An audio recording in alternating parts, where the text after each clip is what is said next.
bicara tentang worship, kata worship itu sendiri artinya intimacy. Itu kata worship, intim, ya. Jadi itu terminologinya di situ. Oke, kunci bagi pembaharuan penyembahan itu adalah revitalisasi hati. Artinya satu perbuatan yang menghidupkan hati. Itu kuncinya. Itu dulu. Jadi secara rohani ada satu tindakan perbuatan yang menghidupkan hati. Itu. Nah, sebab itu revitalisasi sulit bagi kita untuk mengalir, ya. Tanpa revitalisasi itu sulit untuk kita bisa mengalir dalam satu penyembahan yang penuh gairah pada Tuhan. Nah, sebelum saya teruskan, sebenarnya untuk kita bisa mendapat hasil, sebelum jemaat diubah menjadi jemaat yang penyembah, artinya semua para pelayan atau worship team, apakah kalian di-equip, apakah ini merupakan tanggung jawab Bapak Gembala yang harus melengkapi semua tim penyembahan secara teologis. Jadi mereka sendiri harus jadi model tentang penyembahan itu sendiri. Jadi masalah utama dalam penyembahan itu di satu namanya hati. Itu masalah utama. Jadi gereja harus mengalami perubahan dalam bentuk dan fokus, yaitu tertuju kepada keintiman hubungan dengan Bapa, ya, dan kemuliaan Sang Raja itu. Nah, Bapa kita itu Raja sekaligus. Gitu. Nah, kalau enggak, kita bisa pura-pura kudus, acting, ya, gitu. Tapi sebenarnya di dalam hati kita ada marah, dendam, kecewa, nggak bisa mengampuni, gitu. Nah, hal itu membuat kita tidak jadi penyembah yang benar. Kondisi seperti itu. Nah, saya ambil satu ayat firman Tuhan dari Matius pasal yang kelima, ayat 24. Dia bilang, Tuhan bilang begini, tinggalkan persembahanmu di depan mezbah itu, dan pergilah berdamai dahulu dengan saudaramu, lalu kembali untuk mempersembahkan persembahanmu itu. Itu yang saya bilang. Sebenarnya kata kuncinya di sini itu semua tentang hati. Nah, sebab itu sebelum jemaat jadi jemaat yang penyembah, tim kita lebih dulu harus berubah. Kita bukan cuma karena jago musik, bisa menyanyi, tapi apakah hati kita sudah seperti itu? Tuhan sedang membawa keluar gerejanya dari batasan-batasan penyembahan yang terstruktur. Saya bilang itu kayak penyembahan itu kayak latihan agamawi. Tuhan sedang bawa kita keluar dari batasan yang terstruktur, yang kaku, berdasarkan aturan manusia. Ini udah penyimpangan. Kan tujuan atau kepada siapa sih penyembahan? Ya kepada Tuhan. Tapi kita bikin aturan-aturan manusia, sekian langkah, berapa step untuk mencapai itu. Nah, akhirnya penyembahan kita, penyembahan bukan untuk Tuhan. Ya, bukan berdasarkan kehendaknya. Dari penyembahan yang dangkal, saya mesti singgung ini, liturgis, ke level satu penyembahan yang lebih fokus pada keintiman. The way you worship, saya atau orang lain bisa merasa, bisa tahu sebenarnya dia kenal Tuhan nggak sih, dia punya hubungan sih dengan Tuhan atau enggak, gitu. Jadi saya mau mengajak saudara, mulailah memahami bahwa masalah penyembahan bukan dibentuk, gitu. Bukan dibentuk, tapi masalah Masalahnya cuma satu, namanya relation, hubungan. Apakah penyembahan itu connect with God? Apakah kita terhubung dengan Dia? Oke. Pertama, siapa yang sedang kita sembah? Pahami itu. Nah, jangan berubah menjadi usaha mengentertain manusia. Jadi kita jangan marah kalau jemaatnya begitu, karena yang di depan, yang mimpin, dia mengentertain. Gitu. Saya siap bahwa ada beberapa orang akan menolak, terutama para pelayan worship akan gak suka mungkin, tapi worship leaders sebenarnya dia bukan motivator. Dia seorang inspirator. Bagaimana kamu menyembah, menginspirasi orang, tapi kebanyakan worship leader MC.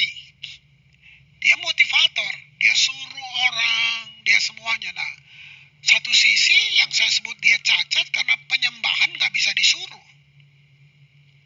Gak boleh. Penyembahan gak bisa disuruh. Gitu. Itu cacat sekali. Gitu. Penyembahan bukan repetisi. Penyembahan itu fresh. Ya.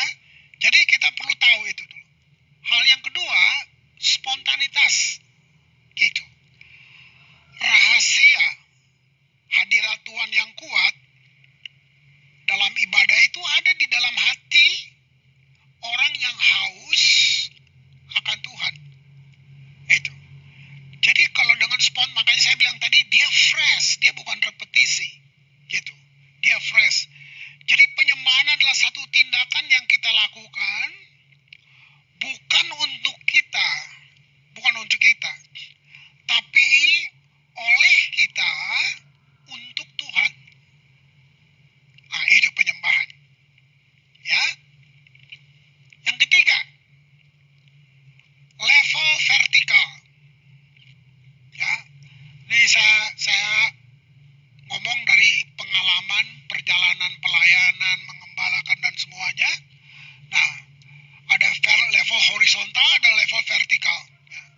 Kalau saudara mau mundur 20 tahun lalu, lagu-lagu dalam pujian penyembahan kita hanya tentang apa yang Tuhan buat untuk kita. Ya, kita punya isi lagu tuh kira-kira seperti itu. Keuntungan apa yang saya dapat dari Tuhan? Gitu. Gitu ya. Menjadi Kristen tuh enaknya apa sih? Gitu. Nah, isi lagunya begitu. Nah, sekarang mari kita beralih bahwa kita harus berani ke level yang dari lebih masuk ke dalam vertikal. Ku sembah Engkau Tuhan. Gitu. Ya, Engkau memang layak. Nah, itu dari pilihan lagu, dari semua menentukan sampai di mana pemahaman saudara, seberapa dalam saudara dengan dia. Yang berikutnya, level yang keempat, lebih melayani satu dengan yang lain. 1 Korintus 14 ayat 26. Saya bacakan. Jadi bagaimana sekarang saudara-saudara?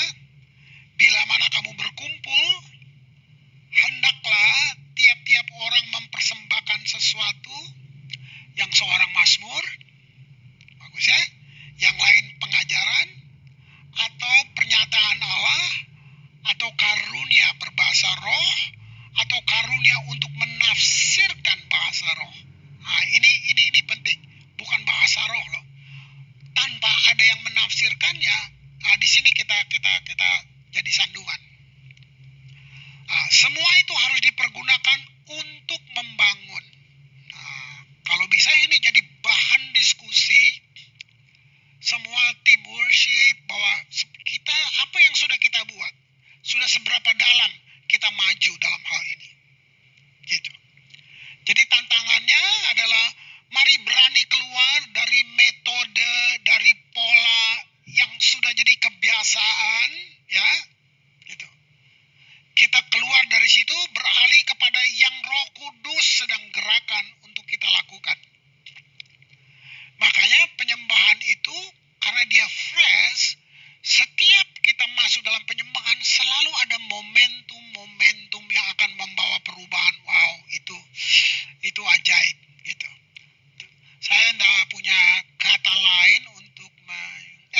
menyaksikannya, tapi seperti magic in the air.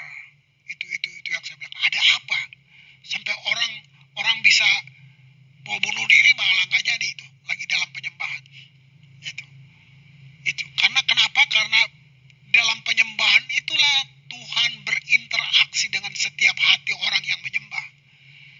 Nah, penghalangnya adalah pada waktu worship leader banyak banget ngomongnya di tengah-tengah penyembahan. Kenapa? Dia memotivasi orang.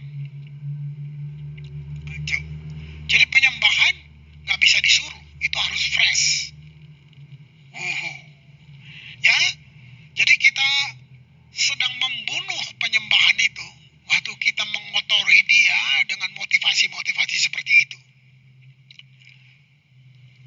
Penyembahan yang benar dimulai dengan pandangan yang benar tentang Allah.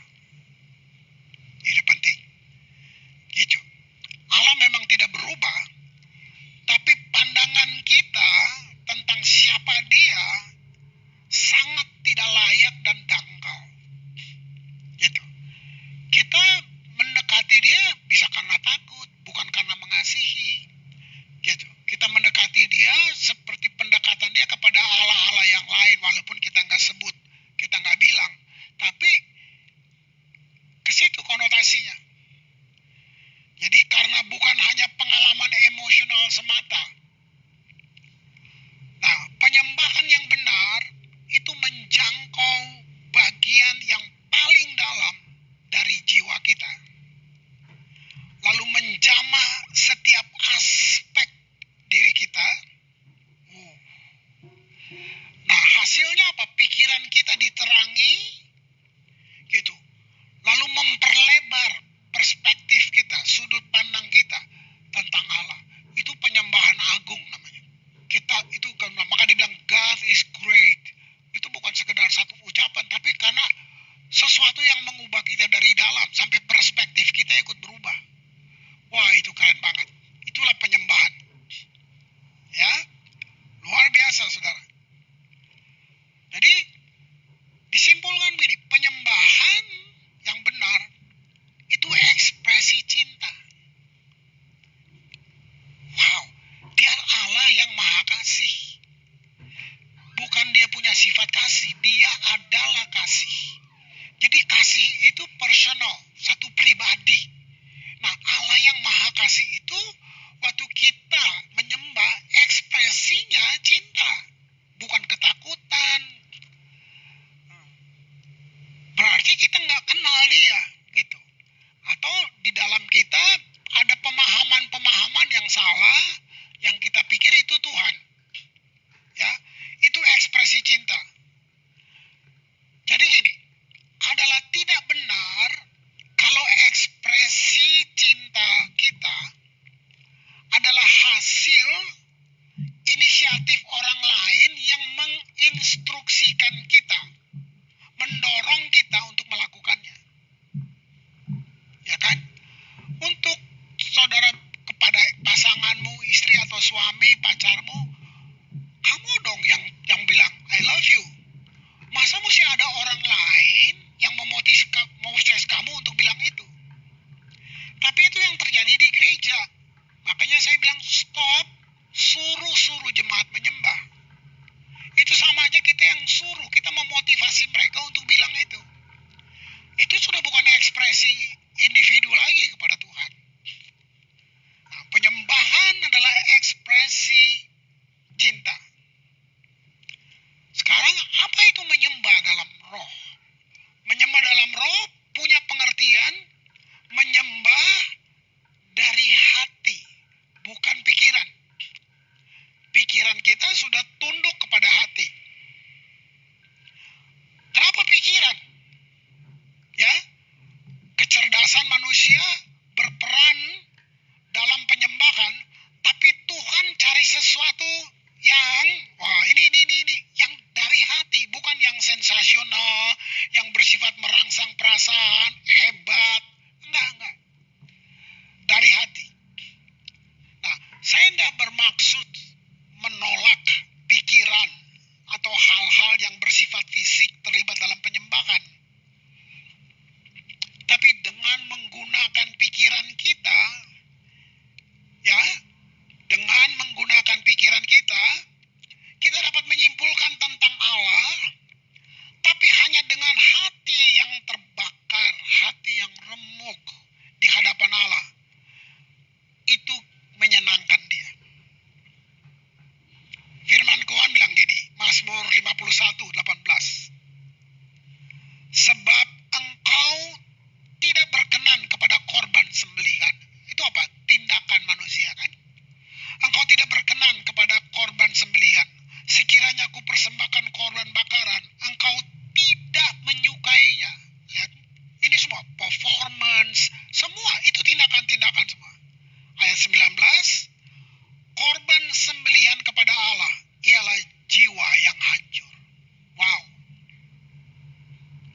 hina ya Allah.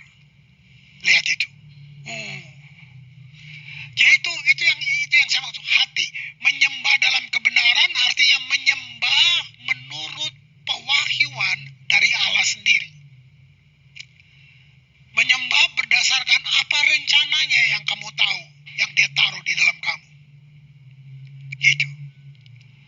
Jadi konkretnya menyembah menurut kebenaran tentang Yesus, bahwa dia Tuhan, bahwa dia Raja, bahwa dia Juru Selamat saya. Itu komplit semuanya.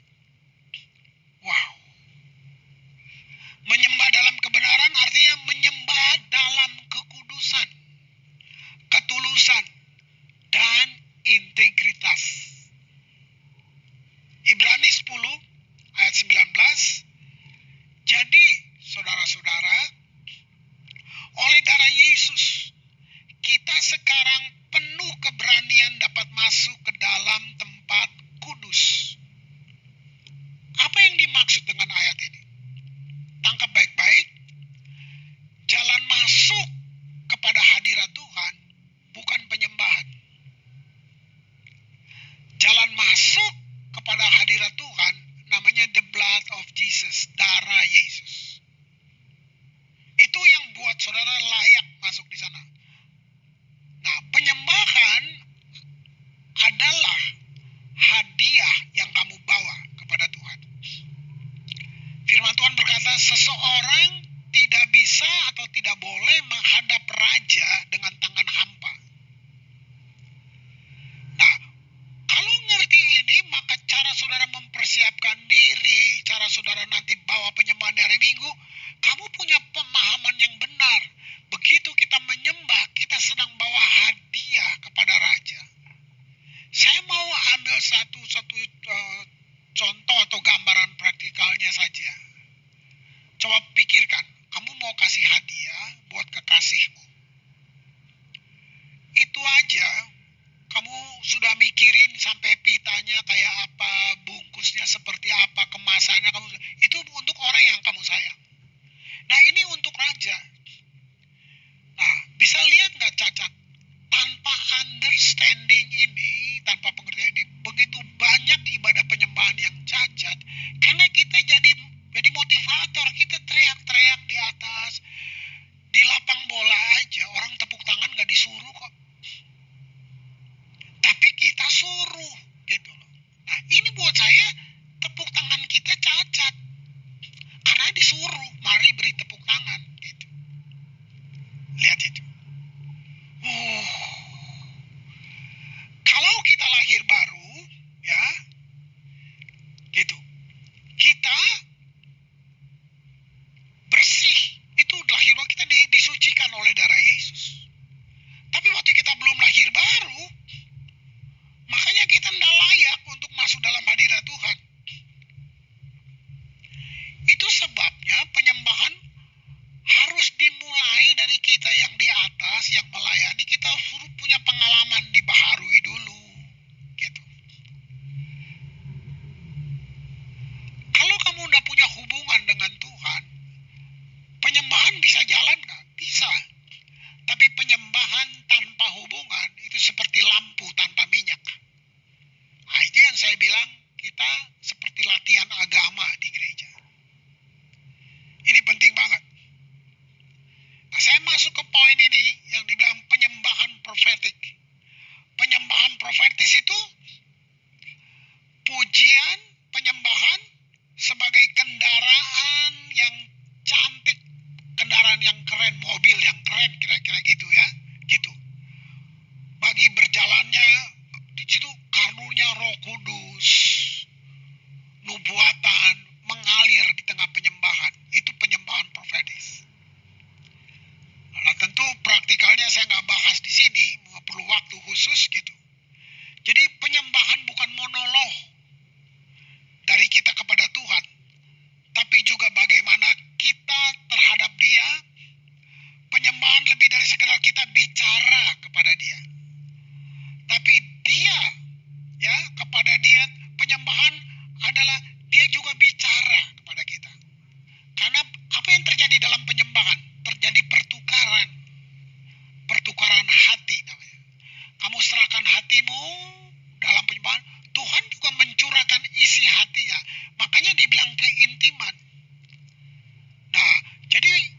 momentum yang saya jelasin di atas tadi gini, di tengah penyembahan Tuhan berinteraksi dengan setiap individu yang sedang menyembah.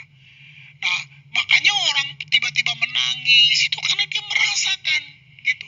Nah, sementara gitu worship leadernya ngomong banyak gitu. Nah, kamu sedang potong, Tuhan lagi berkomunikasi dengan setiap individu, kamu sedang potong. Harusnya kamu terus peka dan membaca momentum. Tindakan apa yang saya harus buat? Roh Kudus mau saya bikin apa di tengah-tengah situasi penyembahan seperti ini? Itu dia. Ya. Jadi penyembahan yang profetis itu penyembahan yang memberikan waktu bagi Tuhan yang disembah, ya, untuk menanggapi ekspresi setiap kita. Wow. Di situ kita bisa lihat ada nubuatan yang keluar gitu.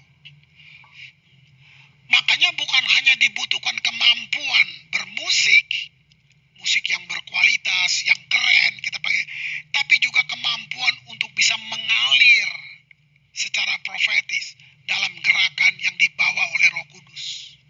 Itu dia. Ya. Ada yang namanya sela. Itu kayak satu seni. Sela itu dari kata rest. Sela itu kayak diam.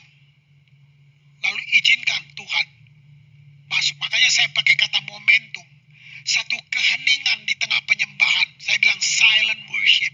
Gitu. Tindakan ini mendorong orang untuk lebih tenggelam, lebih merasakan hadirat, sehingga memberikan kesempatan kepada jemaat untuk berkomunikasi dengan Tuhan. Dan memberi kesempatan kepada Tuhan untuk meresponi kasih kita. Wow, penyembahan itu ajaib. Kiranya rohmu mendengar ini. Saya berharap saudara merindukan satu pengalaman. Dalam penyembahan, hasilnya penyembahan apa? Keserupaan. Kamu akan menjadi serupa